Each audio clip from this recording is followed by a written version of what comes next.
What number is this? 176. Did you say 107? What did you say? 170, What number? 176. 176. 76. I wasn't freaking close. Jeez. You said 176, right?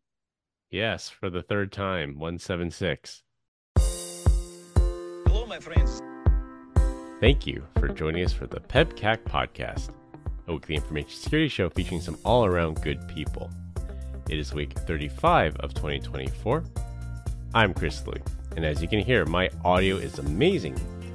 That means we are not recording live and have my awesome podcast set up here with me at home. With me, I do not have my co-host, the Cloud God, who is out celebrating tonight. Where'd he go? Just celebrating. Celebrating what? What's he celebrating? I think he's at home today. Just didn't want to do the podcast. Loser. What a loser. That's something he would say, right? Such a loser. What a loser. Yeah. All right. And we have Glenn Medina, or should we call him Golfing Glenn, or GG. How is that golf course up in Seattle? It's beautiful. Did you guys not see the view from, like, overlook some hill opposite of Seattle, just overlooking Bellevue and Mount Rainier? downtown Seattle. I don't know, it wasn't Mount Rainier. It was some golf course up in the hills, but it was really nice. Yeah, fun time. It was one of the better times that I've had. That's what Glenn does for work, apparently. Professional golfer.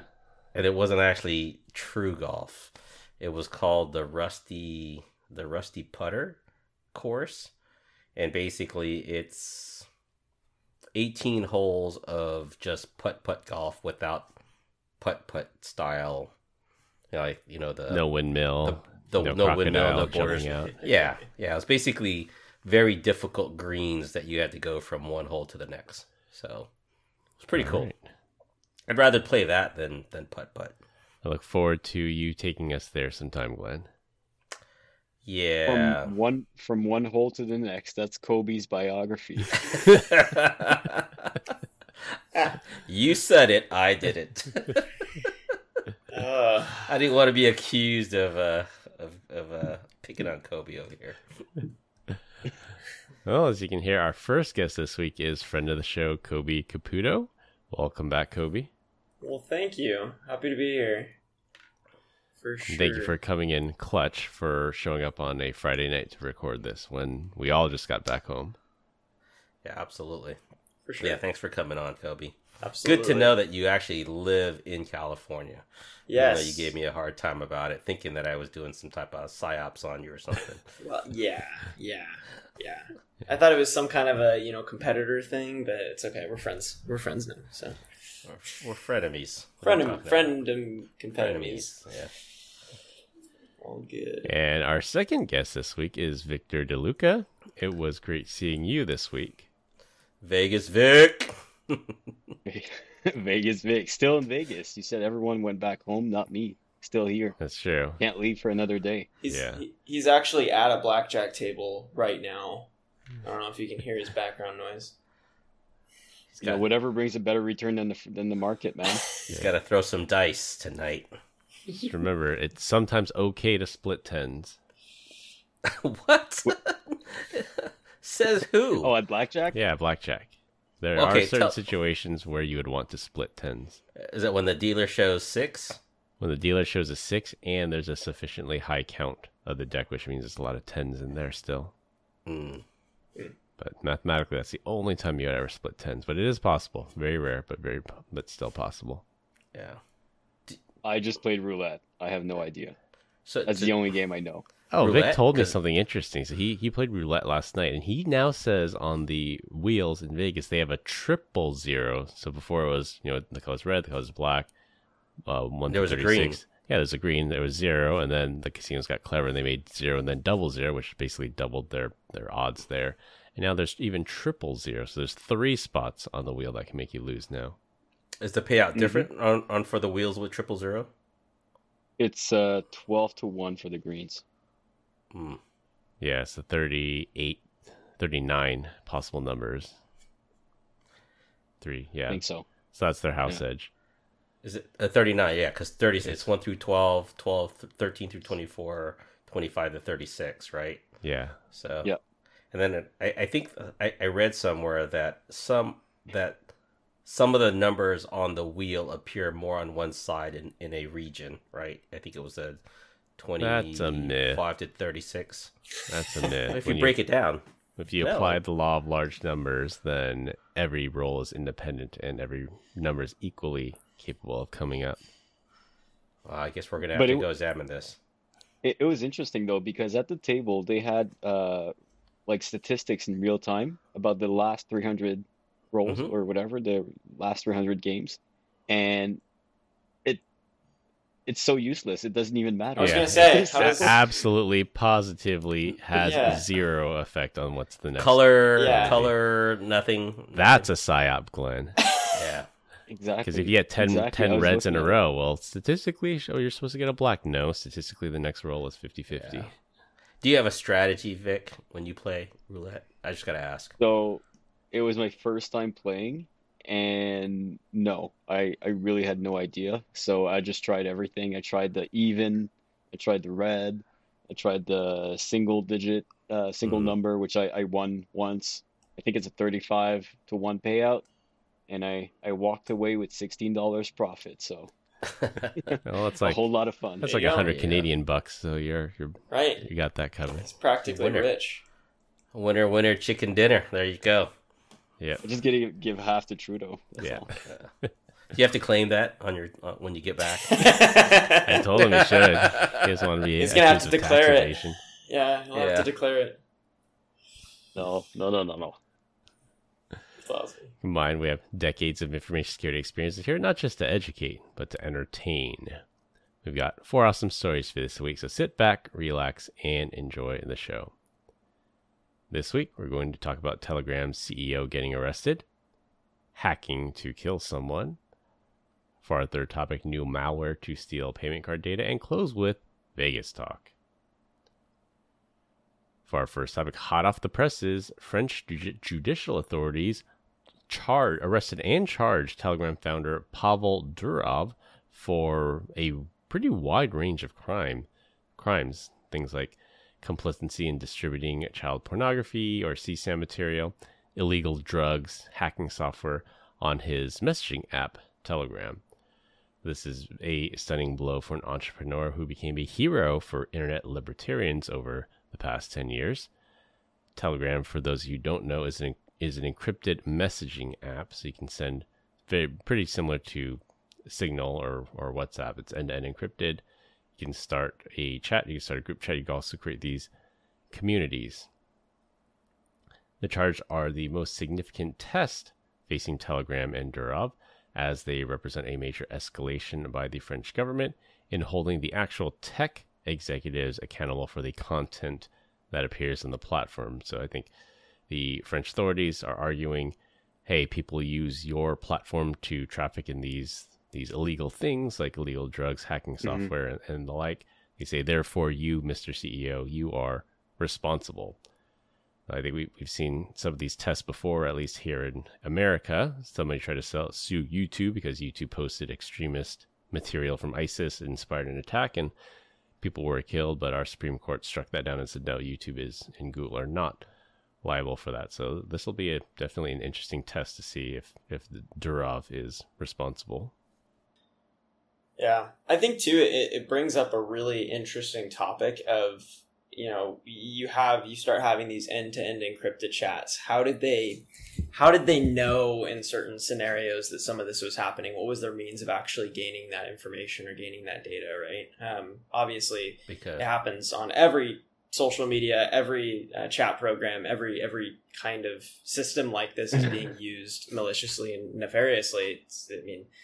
It's happening. In that case, then, yeah, it's curious to know kind of how they did their research on it, right? And in that case, Toyota should be in trouble because ISIS uses all those Toyota trucks. What the hell? What are we talking about here? Complicit in eating terrorism. Right. Yeah. I mean, what are we talking about? But, they probably just joined them. Most of them are half public, right, or semi-private, so you have to join and then maybe wait for acceptance, or you need a code or something. You can probably ask someone for the code. And it's... Or you can get invited. Yeah, I've joined some questionable chats. Some just to ISIS see. inspired Telegram channels, the biggest All Vic. right. All right, Some Vegas of Vic. some of the very good threat intelligence channels on the war on Ukraine and Russia were on Telegram. So for a short stint, I think it was the beginning of last year when Russia invaded. I was, 2 years ago. or yeah, 2 years ago. Yeah, I was nonstop on Telegram reading the news, and people were translating in real time, and those channels were actually very useful for people that wanted to keep track of the war with content that might have been banned on other platforms, right? So very difficult But to that, post things on Twitter and not get banned, or sorry, X, and not get banned in other platforms. but this is kind of stupid, right? Because I mean, you can talk about, I think, Xbox. I mean, Right. Microsoft. Right. All those are chat channels. Those are all channels for that type of content. So where do you stop? And how is this any? Where's the direction that this is going? Because all this seems to be very indirect. So Yeah, I guess there's no It's a little moderation. bit like, yeah, it's a little bit like Tor. The parallel I would say here is Tor. Like people use Tor to access CSAM websites. They use it to access these drug marketplaces, but political dissidents use Tor so that they can publish their thoughts and findings without fear of censorship. I think it's a medium, but there's some people choose to use it for bad, and some people choose it to use it for good. and then there's the government that wants to just tax it, right? So, They want to control. The CIA was caught running like something like 39 Tor exit nodes. And then there's the encryption part, right? If I'm not mistaken, some form of encryption is not legal in some countries, right? I think Australia has some very strict regulations around encryption. So maybe some countries were pissed off about the fact that there's no backdoor, no way to read all those chats, and people were able to communicate with encryption, other than Well, like Everybody, TGP or Yeah. everybody hates that and Well, too- encryption stuff. That there's no backdoor to it. yeah. I'm trying to look it up, but I think that Telegram was banned in Russia for that exact reason for a while. I know, which is kind of And funny. then it kinda- If you can't they tell reverted it.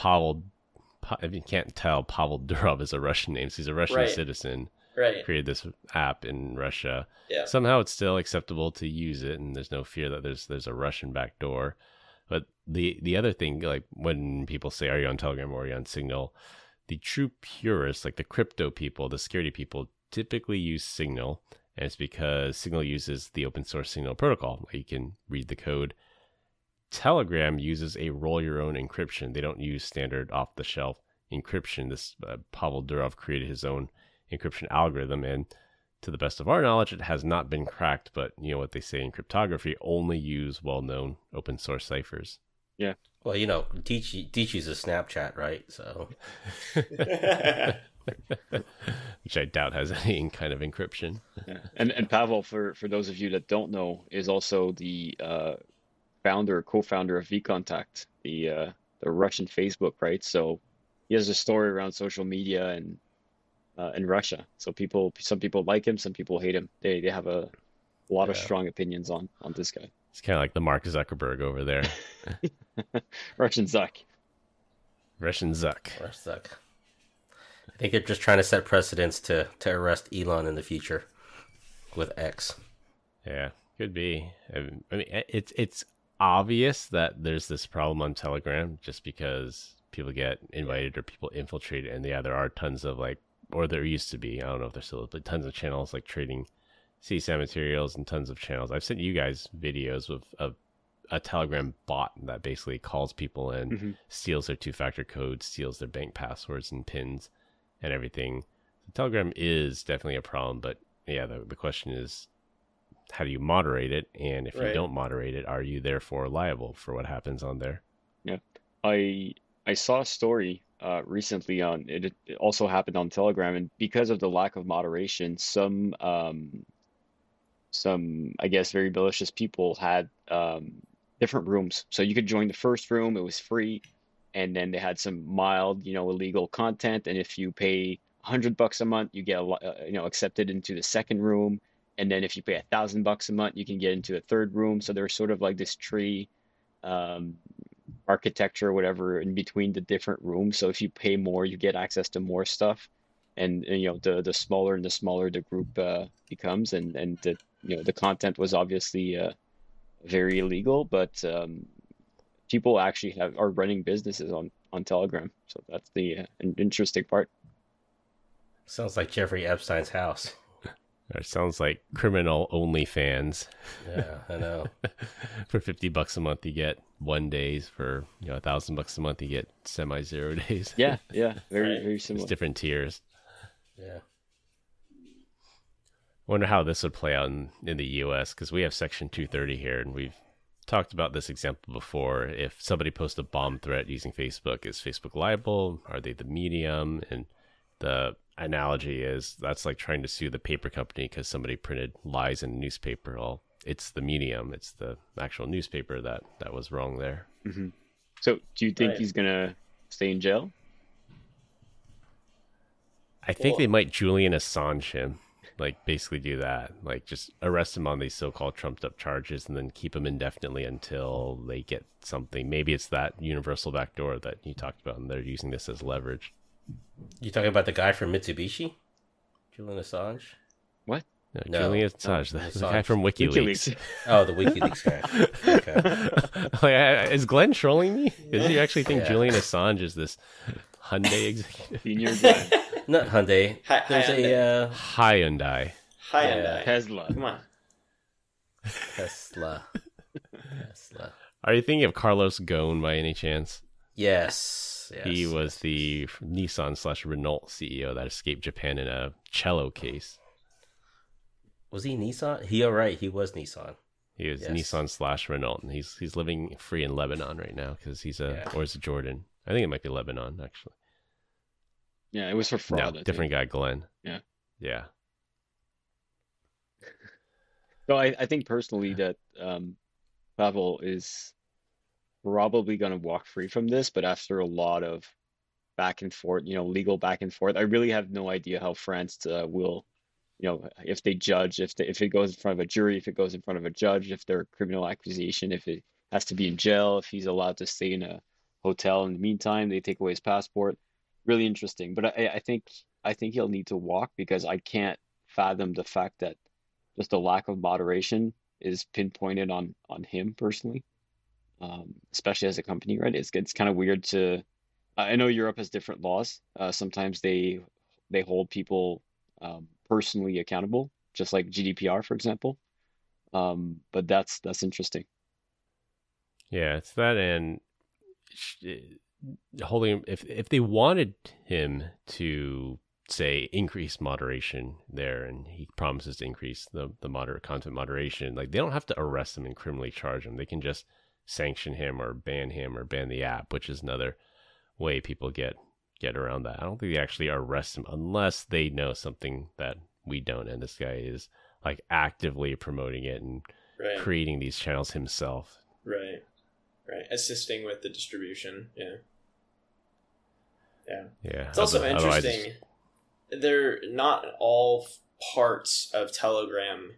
Like, I remember I was trying to find it, but I don't think all of Telegram, or at least a significant amount of Telegram, is actually end-to-end encrypted. It's only like the opt-in chats, or like the private opt-in, like secret chats or whatever you call them, that are actually end-to-end encrypted, and the rest are completely accessible by Telegram. So pretty interesting. I think you're right. I think you have to opt in for end-to-end encryption. It's not on by default like it is and for both Signal. parties have to have it. Yeah. I remember reading that as well. It was fairly recently, and I was surprised that it wasn't end-to-end encrypted on its own, and you have to opt into it. Right. And I think they said that for group chats, due to the complexity of the crypto for group chats, there's no encryption on the group chats. Yeah, that sounds right. But I'll have to find that article and see if I can dig it up. For our second topic, in a move straight out of an RSM playbook, a Kentucky man was arrested and sentenced for hacking into various government databases to fake his own death. Now, the reason he wanted the world to think he was dead was because he wanted to get out of paying child support. The 39-year-old man was sentenced to 7 years in prison for his little scam. He used stolen credentials to hack into the Hawaii death registry system and declare himself legally dead. He was also charged with a variety of other hacking crimes like stealing credentials and attempting to sell them on darknet marketplaces. So 7 years, guy didn't want to pay child support, and now he's in jail. Straight out, like, Florida man right here. Right? That's what I was going to Kentucky say. It's the adult version of I hacked my grades, right? Yeah, something Brian would know about. Yeah. Yeah, where's Brian? I guess Hey, that's why I couldn't do the pod.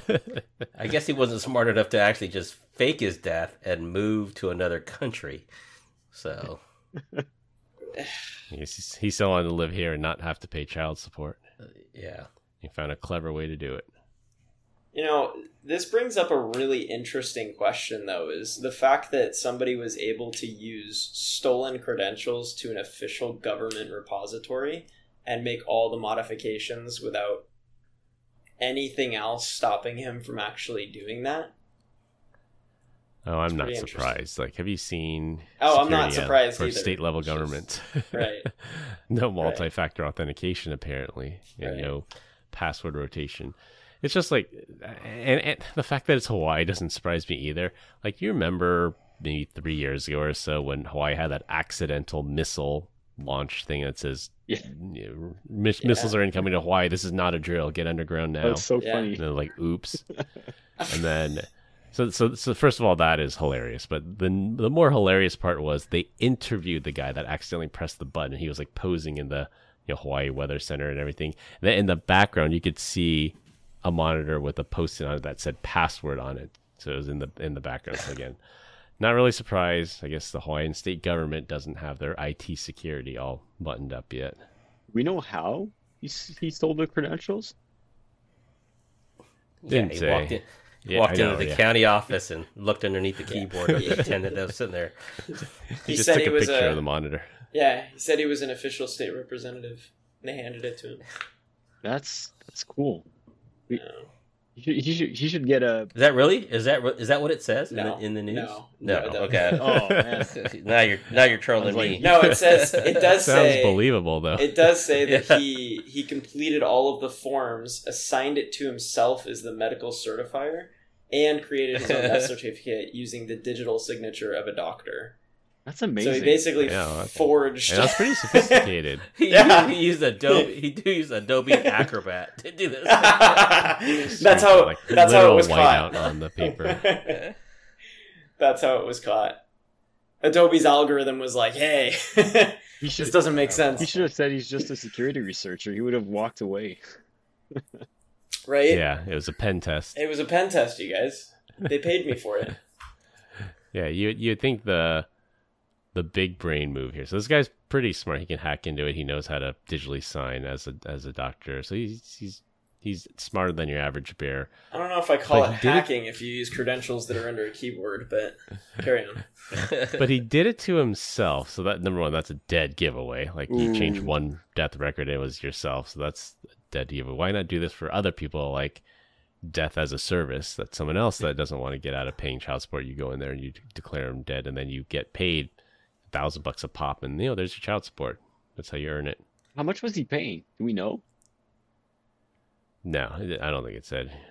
It's Hawaii, right? I think it's, It did no. say, actually. Yeah, he's from Kentucky, but he hacked into the Hawaii database, and I guess that, It if you die in says Hawaii, you get a the death certificate there.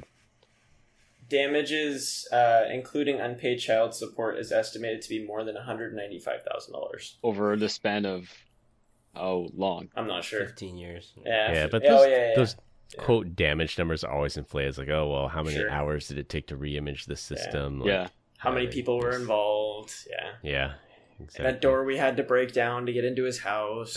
Yeah. Yeah. The other thing that surprised me is those databases are they're connected? Like if you die in Hawaii, they just send the information to Kentucky. You guys have like a connected database on that, like a death No, record? No. Once you get the certificate, you could use that anywhere. Exactly. Right. Yeah. So just like a Oh, driver's license. Yeah. See, you get Yeah. the license in one state, but you show it in any state and it's valid. I don't know if there's like I'm sure there is like a federal repository though, where like people can look up and it says that they're deceased. But my thought was, okay, you're legally dead. You're off the hook for paying child support. But how do you apply for a loan? How do you apply for Social Security? Like this is very short-sighted. I don't think he was I'm gonna apply for a far. credit card. How do you have car insurance or a car or an apartment or a place to live? Yeah, exactly. How do you get a passport? Like, you're legally dead. Just, other than that, he has to steal someone else's identity since he has access to the database. He would have been better off just going to Vegas. Yeah, going off grid. Right. Yeah. Just live off cash, live in a trailer for the rest of your life, it just seemed very short-sighted. Wow. He could have moved to the Bay. Florida man. Montana. Kansas man. Kentucky man. Kentucky man. Canada man. Move up north. No one's gonna find you. The Mounties aren't how big Canada is. Like you're not just gonna get found by the Mounties. They don't care. But Trudeau wants his taxes, so they'll find him. As long as you pay your taxes, I guess they don't care. Although if he's legally dead, again, how do you pay your taxes? And vote. Oh my gosh. Yeah. For our third topic, Android phones are vulnerable to a new type of attack that's stealing payment card data. Yeah, Vic. And Kobe. And Kobe. Oh my god. Next generation. Yeah, we're 50-50 on this call. I've lost all respect for you guys. Hey, I have an iPhone 2. Come on. An iPhone 2. I have an iPhone as well. In addition. Dad joke of the week. Horrible. Newly discovered Android malware steals payment card data using an infected device's NFC reader and relays it to the attackers. That's a new and novel technique that effectively clones the card so it can be used at ATMs or other point-of-sales terminals. The malware is installed through traditional phishing scenarios, such as the attacker sends a message to the target, tricks them into installing this Ngate malware and it uses short-lived domains to impersonate banks. It looks like the real app, so you'd have to social engineer them and say, hey, there's something wrong with your phone, install this app, and then when you install this app, it asks the user to enter their banking credentials, the PIN code to the card, then it asks you to actually scan the card with your NFC reader. And this is only possible on Android because Apple's NFC reader is closed, so that you can't just have any app using the NFC reader here. That's one of those things that's believable, and I actually think many people are going to fall for that. Yeah, this one's interesting. I think specifically for two reasons. So one, the Play Store protects against this by default. Like if anything's downloaded externally, and they already have it categorized from some of the articles that I was reading. If it's like a normal user using Android with Play Store and they have like normal Android configuration set up, most likely are going to be protected against this. But where this is really interesting is if they're phished and they have that download and they don't have any protections in place where Play Store will tell them that they're downloading something externally, it's completely automated. So it's actually doing like the Android's user experience where it'll load the app kind of natively on the device without actually fully installing it. And people basically don't know that it happened. So it's very interesting. And just when was the last time that you had anyone like click on something because they said that you had to install this to fix something on your phone? Yeah, from a random text message that you get. Yeah, that's like no one ever does that. That's part of the social engineering aspect of it, though, is like when you get a message on iMessage on iPhone from an unknown user, like you're not allowed to click on the link. It says it like walks you through the social engineering that says hit reply Y, close iMessage, open up iMessage, then click on the link, and then that's how you're able to click it again.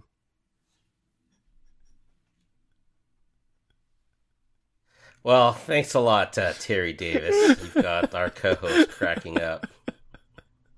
It's okay. Oh, I'm weak. Chris, please explain. Please explain. Yeah, Stalker. I'm He's a gonna stalker. need the. He likes to take I'm gonna pictures need of the people. full story here. It's a source file. All right, so this actually might be a funny topic for the show.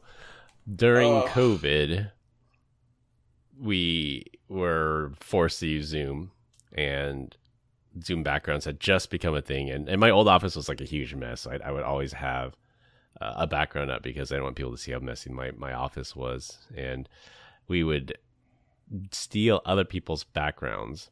So if somebody stepped out of frame and you could see their background, and then I would steal their background. I'd just take a screenshot of it. Then we'd share it among the SEs here. And like we all jumped on a call one time, and guy was on the call, and everybody changed the guy's background. He was just like really, really confused. It was hilarious. So I think one time Glenn stole my background. Well, I stole our VP's background, and then Glenn stole it from me.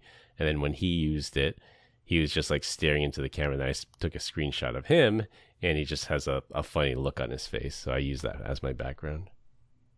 Awesome. And he keeps it. Yeah, database Chris over here. So Yep, I got all the archives. Oh wow. These pictures are amazing. These backgrounds are Oh my gosh. quality backgrounds. Yeah. Now that's a good one. I'm gonna have to use All right. that. You're gonna have to send that to me. I'll send you the source files. Thank I'll you. set your new boss. Yes. Yes. That's awesome. We're gonna have to edit this whole part Right. out. I think it's funny.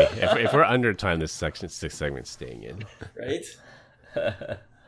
Yeah, no, it's Anyways, back on topic though. Back on topic now. This is really interesting because it can replay from just being in the same like wallet. So like if you put your phone in, for example, like if you have your Android in a purse and your wallet is next to your phone in the purse and there's no NFC blocking that's happening, it can relay that in real time and they can basically replay the attack.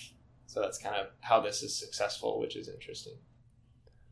Yeah, and I was always curious because I don't know how it is in Europe, but here in the U.S., after they switch to NFC, it's just tap and go. Like, can you technically clone that? I know there's some level of encryption built into the credit card, but if you can clone it with an NFC cloner, because we don't use chip and pin here in the U.S., it's just chip. You just tap and go. We should be chip and pin. Should be the way it is, like it is everywhere else. Yeah. Yeah, Target is the only company I know of that's chip and pin, that I have to enter my pin when I use my Target card. Really? Vic, do you guys use chip and pin in Canada? Yeah. All the time. It freaks me out because when I pay at a restaurant, for example, and they take my card, they come back, and then I write down the tip, and they could just put whatever they want on the machine afterwards, right? Instead of me, Yeah. choosing on the machine myself. So that's just crazy. It makes no sense whatsoever. Yeah. And only in the U.S. do they take your credit card away. Yeah.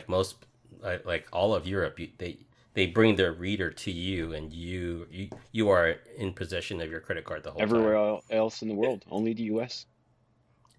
Yeah. Yeah. They've started doing that in a lot more places here. Like I know, like In-N-Out and Starbucks and most of the drive-thrus, they'll like have the machine and they'll do it in the window in real time. Yeah. Or like at Yeah. tables, they start having some of the machines at the tables. But You mean like McDonald's where you have to do it yourself? Yeah, You have yeah, that's there's exactly what I nobody mean. there. that's exactly what I mean. Yeah, that's luxury eating for me, Glenn. Come on, man. Eh. Yeah, they don't have a dollar menu anymore. Come on. No, they have a value menu though, but not dollar. And Well, they did bring the burger back down. Glenn's a fan. Glenn knows everything No. about fast food. All the different fast foods. No. Not as much as Mr. Louie and Taco Bell and McDonald's McRib over there. Yeah, Oh. so my two favorite things, Taco Bell and the McRib. What's Anyways, why Taco Bell over Chipotle though? I want to know because Brian's a Chipotle guy. You're a Taco Bell. What's the beef? No beef. I No like pun Chipotle intended. too. Chipotle was one of my favorite restaurants when I used to work by one. I'd go there all the time.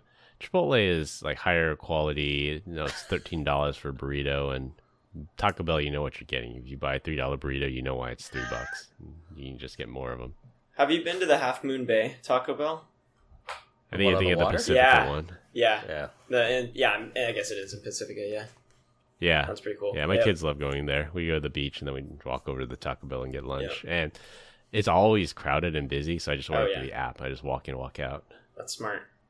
Yeah, they actually serve drinks, like alcoholic beverages, and Yeah, pretty cool. they They have do. a They much larger they serve menu. beer and margaritas and stuff even before all the other Taco Yeah. Bells serve that. Spiked. That is a the spiked national drinks. landmark. The future is That's now. pretty cool. Going back to the attack, like Kobe was saying, I am impressed that the AVs or the EDRs on the phones. I don't know if it's mentioned on the article, but I was surprised because I would say that the AV on my Google phone is fairly aggressive. So I don't know if it was disabled. I don't know if they're using any other Android device that doesn't have any AV embedded in the service, but I was surprised because these types Google of did respond. yeah. Yeah. Which is interesting. Sorry, carry on. I didn't mean to No, interrupt no, you. that's all. I was just saying it's fairly rare that a multi-step attack like this one would work, especially on a weird domain. Since I think as of a couple months ago, I think like the VPN, the Google VPN and DNS is like embedded in all the new devices, all the new within the new update. So you're sort of forced to use their service if you have a Google phone, or at least it's provided by default. Samsung's kind of the same way. They're pretty aggressive with that, where they'll actually give you, like, I don't know if it's enabled by default, but I get reminded very, very religiously that I have a VPN that's provided for free through Samsung. So Yeah, okay. If the service is free, then if the product is free, then you are the product. They Right. break it to you there. It just routes through Korea, right? Yeah, pretty much. They're just hoovering up all that data and then they're going to sell it to an advertiser. I mean, that's the iCloud gateway in a nutshell, right? Or the private relay, right? Yeah. Very But interesting. it's actually, well, I know for sure Apple is private. Apple doesn't run the relays, so they can't Right. get the data. Right. I don't know if Samsung is quite so generous with your privacy. Apple fanboy. But I think part of this, we talked about that before, though, right? Apple's not revenue generating revenue through ad sales like Google is. yep. Apple sells iPhones; they don't sell ads like Google has to. Yeah. It's an interesting perspective. Well, to a certain extent, they're both selling hardware, so they're both selling additional software. They're both selling hardware. They're both selling chips. They're both selling very similar in the end. I think their business model for phones is very, very similar. Yeah, but I think the revenue that they make is more based off of ads than it is based off of hardware. Whereas Apple is majority just hardware, right? Well, yeah, Yeah, they become an iPhone company. Google and Yeah. I think Google Ads is like a money-making machine for sure. Yeah. All right, for our last topic, it'll be a rotating topic every week. This week we're going to talk about, I guess, we 3 out of the 4 of us just spent a week in Vegas, and Glenn can chime in just like you did with Roulette Talk. What did you think this time around in Vegas? I think it was really hot. My first one ever. I thought it was great. It's pretty cool. Was this your first time? No, this wasn't your first time going to Vegas because you No. were out there at Black Hat. Yeah. He's still in 2 weeks honeymoon ago. mode. So it doesn't count. I've been to Vegas, unfortunately, but first kickoff, so that was fun for sure. And Yeah, and we have to give a shout out to Brian who presented on the main stage. he did. Right. In front of the entire company. I was going to wait till he came on to razz him about it, but he had the opportunity to pitch our podcast to all of our colleagues, and he missed that opportunity. What? Say No it ain't mention so. of the PEBCAK on his keynote speech Oh in yeah, front of all of our Man, colleagues. That's it. That's it. He did make people laugh quite a bit, though. It was good. At him, right? Yeah, at his expense for sure. At his expense. The crapping your pants and changing your shirt. Yeah, that was a good one for sure. funeral home sponsor. No, it was good. Only, I think we're only in Globe. yeah, we're proud of him. We are. It was very very good, and I was poking fun at him that I think he added a quote last minute into his presentation, and he almost forgot the quote. He blanked out for like 2 seconds, so He did. I saw him. I'm starting to try to recall. his eyes Yeah, betrayed Brian him. usually doesn't get stage fright, and I know he's comfortable speaking in front of a large audience. I didn't know if it was that or if he had just Oh, blanked out. when he just went silent for like 3 seconds, 4 seconds. Yeah. I know what Yeah. you're talking about. I thought he was just creating suspense. I know. I think the audience thought it was a dramatic pause, Right. but Victor and I know Brian. And like, no, his brain just his brain like just rebooted it or something. And I saw fear in his eyes. Like I could see it. I hope there's a That's video. awesome. If there's a video, we'll He take a had- screenshot of that specific moment, and you'll see it. He had like He had, fear. he had a teleprompter next to him, didn't he? What? It I don't wasn't. think so. Just I pre-post know they have. slides. Yeah, I know they Yeah. have notes because Yeah. I know some of our leaders. You could tell like they were staring down Yeah. the whole time. They were reading off. It might have been a teleprompter, or it might have been like speaker notes. When I think I it was just speaker notes. Yeah, when I was at One True Zero Live, when I presented at One True Zero Live, I had both.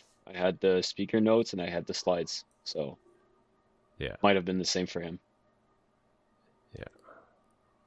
I liked it when one of our sales leaders says, "Congratulations, Vishal M." and then it said the guy's last name. It was probably like 30 letters long. I'm like, I don't really blame you for not trying to butcher that one. Congrats to that person though. It was a Yeah. lot of very good deals. That was So where's huge. Club this year? Hawaii. Hawaii. Nice. Maui. Maui. Yeah. Hopefully on the side that didn't burn down. Oh gosh. Oh. Too Oprah's soon. house. It's at Oprah's house then, right? So I mean, California's burning 24/7, so Chris doesn't really feel bad I'm because used to it. and it's not from grass fires. there's always a little smoke in his backyard anyways. I like to barbecue. What can I say? Yeah. From Definitely wasn't as hot as when we were there for before. When we were there for Black, it was like 110. This time it was only about 102. So there was Only. that Only. noticeable difference. Yeah, I went for a run. It was 105. I ran for what 20. I did 5K in about 28 minutes, I think. So yeah, it was Yeah, fairly warm. It decent was like pace. 104, 105. Yeah, you weren't afraid of heat stroke or dehydration. No, I just man in up. Vegas this week. Yeah.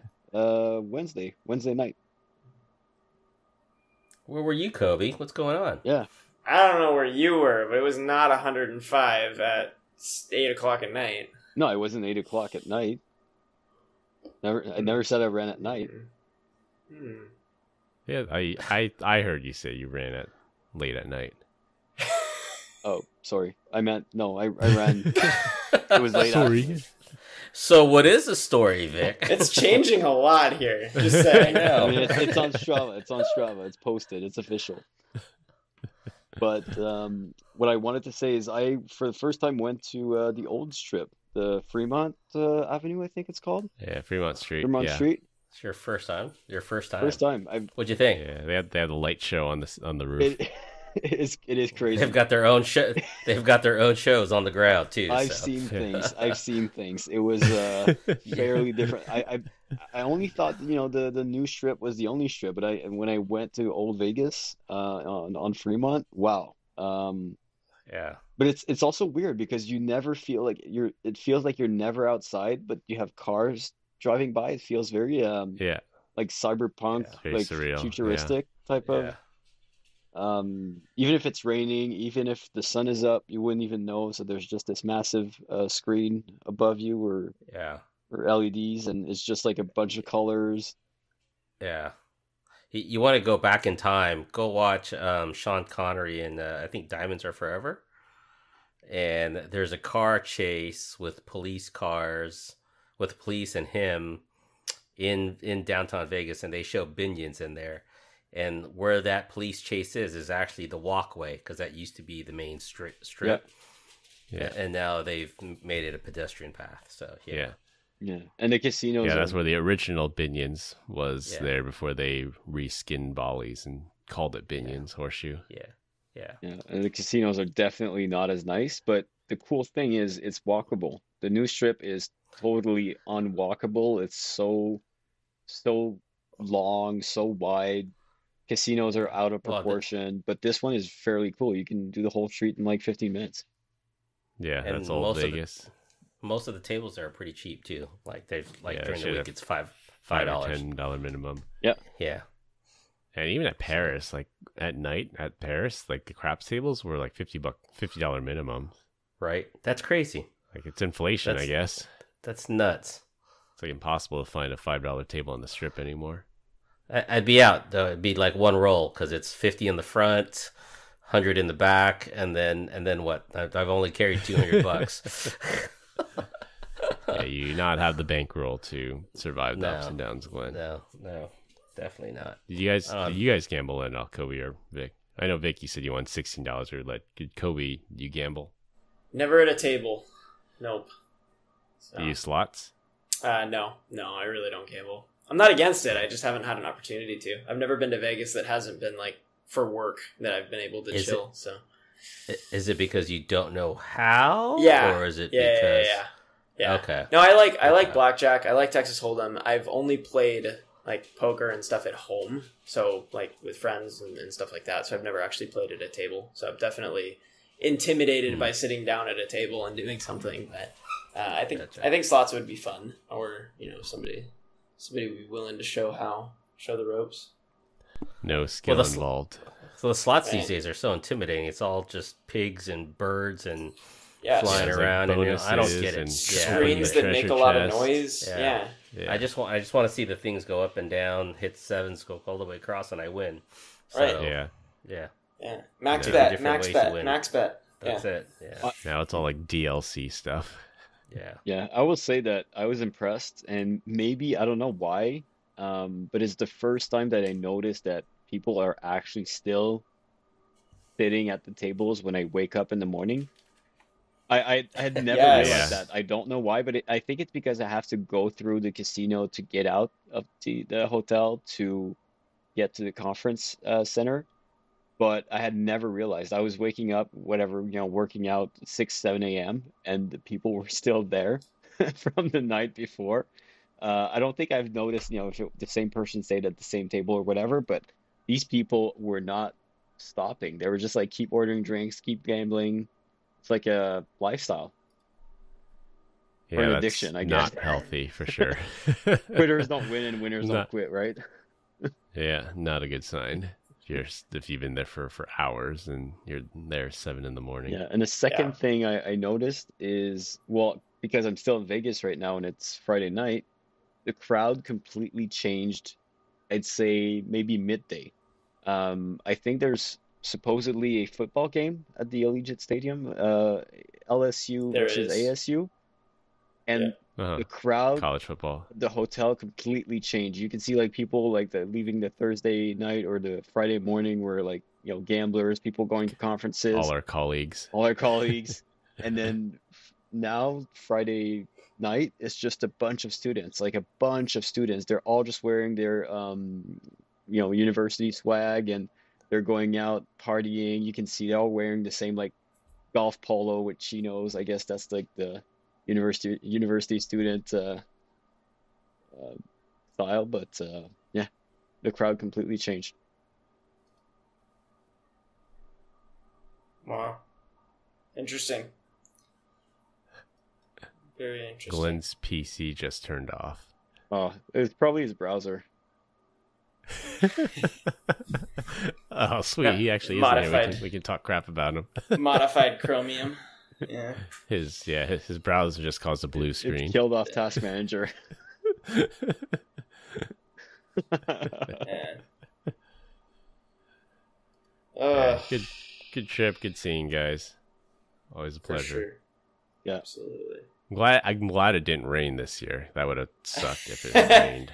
Yeah, I heard the accommodations were slightly better than last year. Just a little bit better. Yeah, marginally better, but Yeah. yeah, no roofs collapsed on us, and there's no massive flood at the link this year. It's crazy. I will say one night when we had our Geo dinners, we sat down as a team and started eating, and then we all gave each other the look, and the food was awful that first day, and then said, well, we're just going to go to In-N-Out. We're going to get dinner over there. And that was much better than the hotel food. Yeah, I agree. blame you. Well, we continue to get great comments about our dad joke of the week. Dad joke of the week. This week, our guests, plural, are up. So, Kobe, you want to go first? I'll toss it to Vic. Vic has to redeem himself. I have a lot of pressure. That's true. Yeah. Don't drop another stinker on us. And it's a great joke for a vegetarian, so get ready. What do you call a cow that can't jump? Ground beef. What's that? Wow. All right, you redeemed yourself, Vic. Yes. All right, Kobe, you're up. See, now I have to come back on to redeem myself after this one. Right? Yes, the same joke twice. What state has the most streets? What's that? Rhode Island. All right, that one's actually pretty good. I thought it was gonna be Delivered. I was going four times. I was going for State Street. That's good. That's funny. All right, to wrap things up, the CEO of Telegram got arrested. Faking your death will not get you out of paying child support. Android users have new ways of getting their credit cards stolen. And what happens in Vegas stays in Vegas. That's all I have for this week. We hope you enjoyed this week's episode. You can find us on LinkedIn. Links will be in the description. Follow us on Instagram at PEBCAK Podcast. Thank you to all listeners and subscribers who raised 5 stars to the iTunes Store and Spotify and left us a review. We appreciate you all spreading the word to help grow the show. The best way to find us is to search for the PEBCAK Podcast on your favorite podcast listening app.